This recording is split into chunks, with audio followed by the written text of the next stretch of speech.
Hey everyone, in this tutorial, I'll show you how to use IntelliSense in VS Code in 2026. IntelliSense provides helpful code suggestions, completions, parameter information, and other assistance while you're writing code. So let's get started. First, open a project or source file in VS Code. Make sure the programming language is recognized correctly and that the required language extension is installed. Start typing code inside the editor. As you enter a function, variable, property, or keyword, IntelliSense may display a list of suggestions based on what you're currently writing. You can move through the suggestions using your keyboard or mouse and select the option you want. This can save time because you don't always have to type an entire name manually.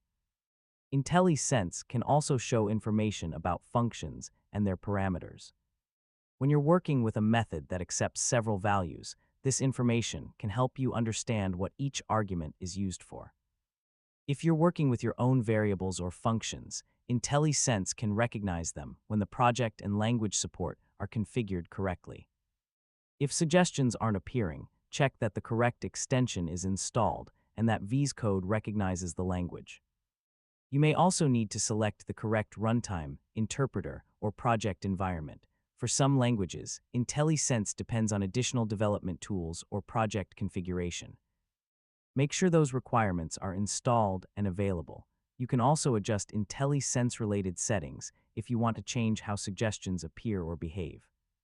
Yeah, a few small changes can make it feel much more natural, and that's how to use IntelliSense in VS Code.